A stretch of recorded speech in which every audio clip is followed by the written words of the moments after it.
Race to the Top was $700 million. This EduJobs is $830 million. There are no other strings on the EduJobs bill. I'm going to try and get that money and get it out to school districts. So that helps even more than Race to the Top with no strings. Thank you. Mr. Scott, thank you. You're welcome. Yeah.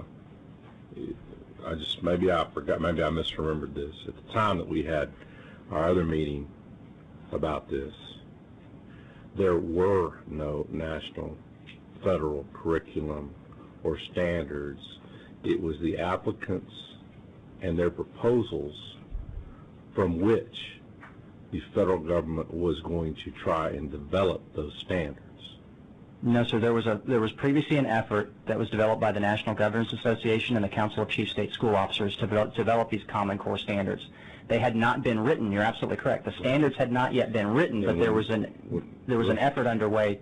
Right. The National Governors Association was trying to do something. Right. NCSL is trying to do something. ALEC's trying to do something. Mm-hmm. The truth is, and because you and I had this discussion a little over a year ago. Mm-hmm.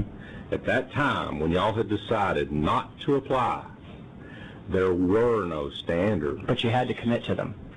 That was part of the. That was part of the rub. You had to say, if we get the money, we will follow them. Yes. But you didn't have to commit until after you had seen what those standards would be. Well, we wouldn't have gotten the money until after we saw what the standards would be. Right. But they wanted us to commit. And if you applied. Mm-hmm.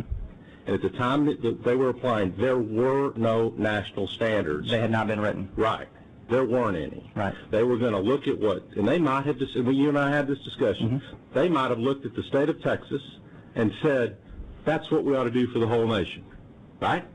They conceivably could have. They could have done that. Right. Right? And but at the time that we were saying, we're not going to put up with these national standards and a national curriculum, there were none. There were none. And it was possible at that time for Texas to influence what that national standard would be. There were none formally adopted. They were in the works. And right. I can actually go back several years. There's a lot of things in the works right now, but at the time, I mean, what I can't get my arms around is that y'all say we're not going to let the federal government shove these standards down our throat. And at that time, there were no standards, and they were open. They were opening to listening to us about what those standards might be. Let's put it this way: you're right. They were not yet written. Right. They offered states an opportunity to come in. You're right. You're absolutely right. And do I think that Texas or any other state would have had significant say? I'm not sure. We know one thing. We know Texas did not have a say because we didn't even apply. Well, we don't know who did have a say because, think about this. This is very important. We know.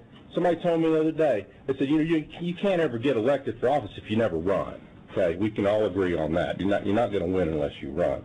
And in this case, the standards had not been written, and we were spending all our time and oxygen saying we're not going to let D.C. shove these standards down our throat when there were no standards at that time. What we said was we would not subject ourselves to a national curriculum under any circumstance. Okay, and also, it was true then, as you said, and it's true today. If we had applied, and the federal government came in and said, you're going to get $700 million, a mere 2 days. I'd be careful about saying that, because I think that $700 million is a lot of money. It is a lot of money, but in the context of a $57 billion system. 2 days of education for a child is a big deal. It is a huge deal, particularly when you can use it to expand a child's education opportunities and extend a school year. And at the end of the day, if we had applied and we'd been awarded the money, and then we saw what those standards actually were, mm-hmm.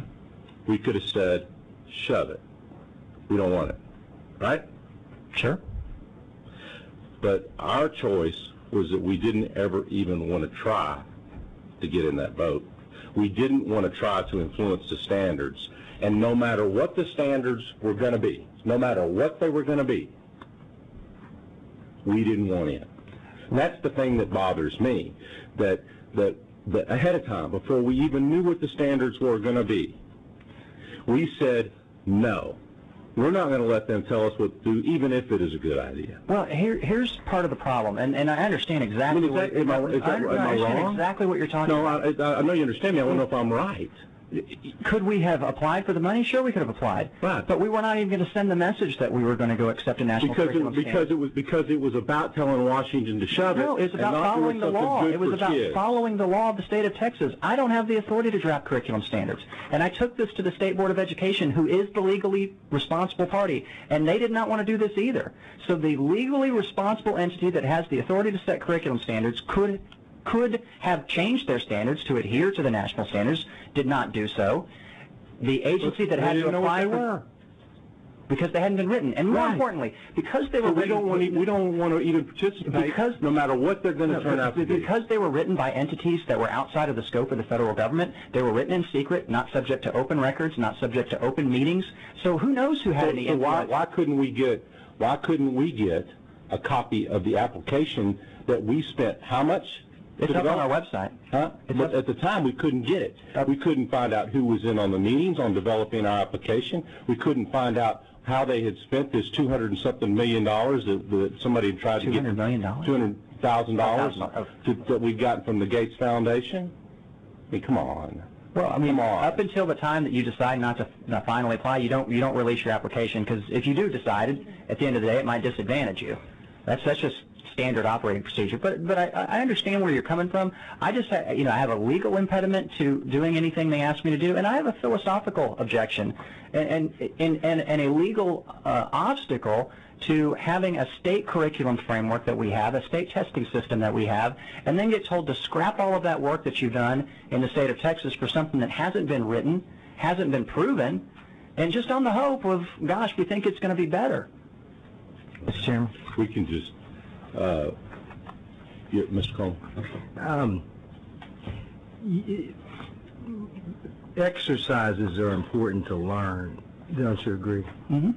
And when we interact with people, as the chairman is saying, that the reason you interact is to influence the outcome. I mean, but what it shows everyone is that we don't believe that we're part of this country. And I think it would have been a nice place to be to actually share information across state education agencies, central education agencies, like you do in other places, to see what would be good. You probably could have made their thing better.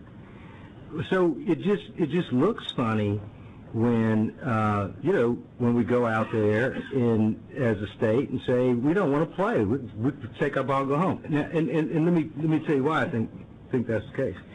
Every argument you just made has been made on health care.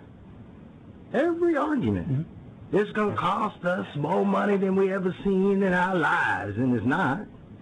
So I guess at some point, we have to figure out what our objectives are. What are we trying to do? And I just want to back the chairman up on this, because that's the way I came away from it as a Texan, that we just were saying, we're not part of this country. Well, I think that we also look at it from this perspective as respect for the rule of law.